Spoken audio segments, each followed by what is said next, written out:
Saya ingin melanjutkan pembahasan mengenai bagaimana hidup bebas dari utang. Dalam Yesaya pasal 30, kalau kita melihat dari ayat 1 sampai dengan ayat 14, Tuhan berkali-kali mengatakan celaka anak-anak pemberontak yang mengharapkan bantuan dari Firaun, dari Mesir. Itu adalah sebagai gambaran dari orang-orang berduit, sebagai gambaran dari sesuatu investasi yang membuat kita dibantu dengan cepat, dalam waktu singkat, dengan jumlah yang banyak. Intinya mencari jalan yang gampang lah saudara. Nah kemudian Tuhan menjelaskan lebih jauh akibat-akibat dari yang dilakukan kalau kita tuh mengandalkan orang yang berduit, supaya dengan harapan bisa dapat solusi yang cepat.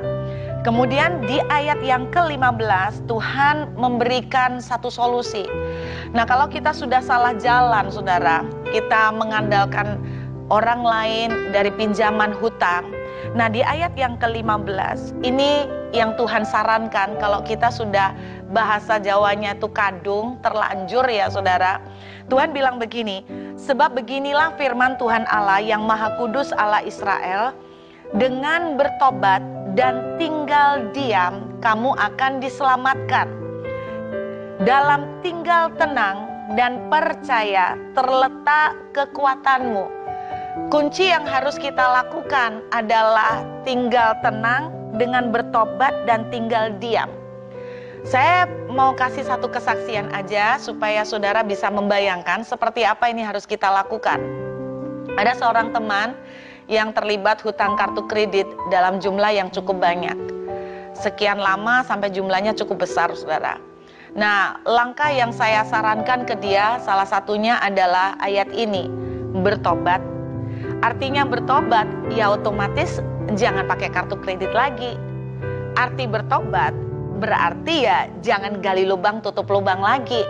Setiap kali saudara gali lubang tutup lubang lagi, saudara tidak akan pernah selesaikan masalah. Saudara harus bertobat dulu, artinya berhenti dari apa yang bikin saudara terjebak dalam hutang.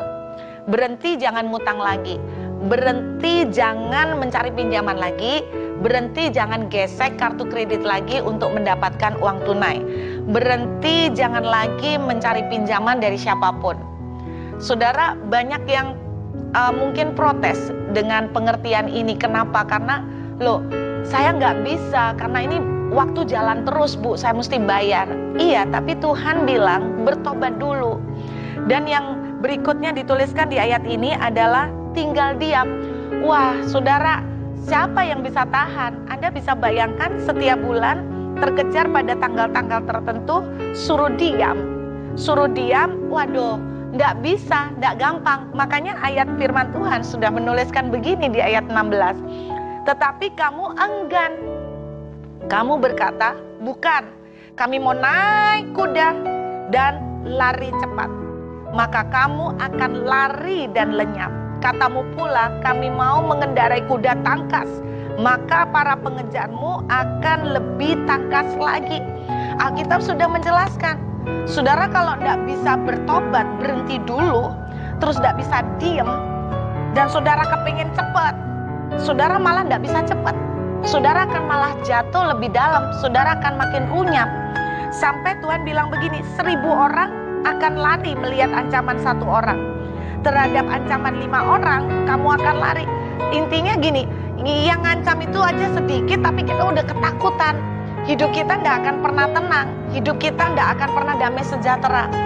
Jadi langkah kedua yang harus dilakukan setelah mendengarkan Tuhan adalah Anda dan saya harus belajar bertobat, tinggal diam. Saya tahu tinggal diam itu tidak gampang. Apalagi kalau kita sudah biasa mobile, tinggal di kota besar yang tidak pernah bisa belajar diam. Tapi saudara tahu nggak, diam itu adalah sebuah ibadah loh. Dan ternyata diam itu punya kuasa loh. Makanya di dalam Mazmur 37 ada ayat yang menuliskan begini, nantikanlah Tuhan.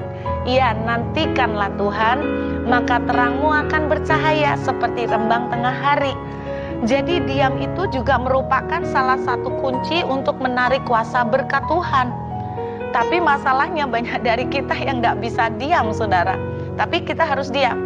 Nah salah satu teman yang saya ceritakan tadi, yang mempunyai hutang banyak karena kartu kredit, saya bilang bertobat, berhenti kartu kreditnya. Saudara, apa yang dia lakukan? Dia buang semua kartu kreditnya. Karena kalau disimpan, ntar tergoda lagi untuk ambil. Dia benar-benar kasih itu kartu kredit, dititipkan ke teman yang dia sudah janjian, kamu harus keras, kamu nggak boleh kasih aku kartu kredit ini walaupun aku mohon-mohon. Intinya dia tuh belajar untuk niat, untuk memulai, lalu dia kasih itu kartu kredit ke temannya, dititipkan, dan dia benar-benar, waduh, seperti ulet kepanasan, saudara, nggak gampang banget. Dan ini merupakan masa-masa yang susah. Saya bisa menyadarin ini masa-masa yang susah.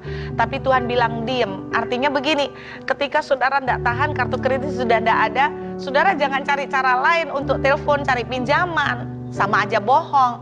Ini fase yang saya tahu berat, tapi harus saudara lewati. Sama seperti orang yang kecanduan narkoba ya, ketika obat itu tidak dikasih, dia akan meriang, dia akan panas dingin, dan itu sampai teriak-teriak, halusinasi. Saudara, kalau itu terjadi, saudara masuk ke kamar, nangis ke Tuhan, berteriak sama Tuhan. Saudara mau kejang-kejang kayak, saudara mau bergulat kayak, tapi intinya tetap di kamar, berteriak sama Tuhan, berseru, bagian bertobat dan tinggal diam. Harus saudara jalanin. Dan apa yang akan terjadi nanti? Nanti saudara akan dengarkan dari kesaksian saya, pengajaran saya di serial berikutnya. Tuhan memberkati.